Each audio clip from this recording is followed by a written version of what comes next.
Union জিন্দাবাদ জিন্দাবাদ driver কোনটা জিন্দাবাদ জিন্দাবাদ থ্যাংক ইউ আমাৰ দাবি মানিবই লাগিব অসম চৰকাৰ আমাৰ দাবী মানিবই লাগিব মটৰ চালক শ্ৰমিক ৰাইজলৈ নমস্কাৰ আৰু লগতে তোমালোকৰ চেনেলৰ গোটেই কৰ্মকৰ্তালৈ মোৰ চাইডৰ পৰা নমস্কাৰ জনাইছোঁ। আজি আমাৰ বন্ধ ঘোষণা কৰা আছিলে 12 ফেব্ৰুৱাৰীত 24 ঘণ্টাৰ, গতিকে ইতিমধ্যে আমাৰ বন্ধ চলি আছে। এনেস্থলত আমি কাকো বেয়া ব্যৱহাৰ কৰা নাই, কাকো ডাঙৰ কথা কোৱা নাই। আমি গোটেই যিমান ইয়াত ট্ৰাকবোৰ আহিছে তেওঁলোকক আমি ৰিকুৱেষ্ট কৰিছোঁ, তেওঁলোকে নিজেই সা সন্মানেৰে গাড়ী ৰখাইছে আৰু তেওঁলোকে আমাৰ ৰাইজৰ সৈতে ৰাইজৰ লগত মিলিজুলি তেওঁলোকেও এইটো বন্ধৰ মানে পালন কৰিছে।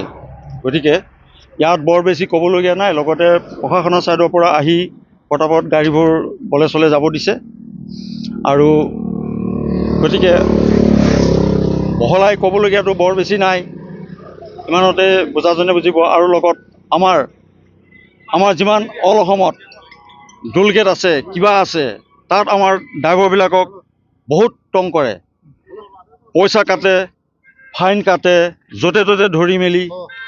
গভৰ্ণমেণ্টৰ ছাইডৰ পৰা আমি শুনা পাইছোঁ, আজি জানিব পাৰিছোঁ ক'তো 1 পইচাও নালাগে, কিন্তু আমি পইচা নিদিলে না মেডিকেল পাওঁ না আমি গুৱাহাটী ইয়াৰ পৰা যাব পাৰোঁ, উপায় নাই।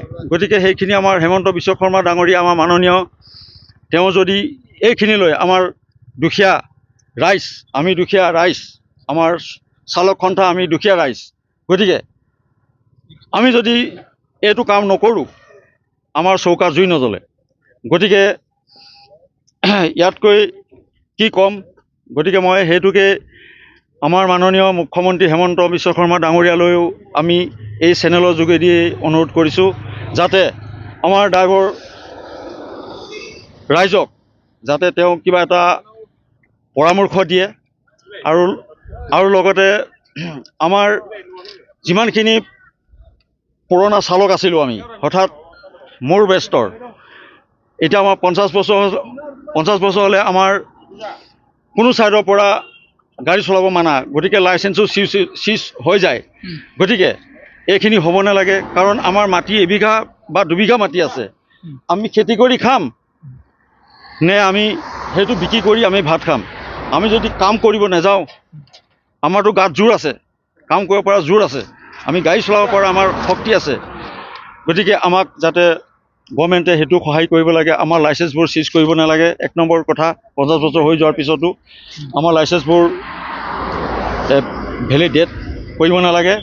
আৰু লগত আমাক কিছু সহায় কৰি গ'লে মই নথৈ অসম গভৰ্ণমেণ্টৰ ছাইডক মই ধন্যবাদ দিম, মোৰ কমিটি ছাইডৰ পৰা ধন্যবাদ। Thank U.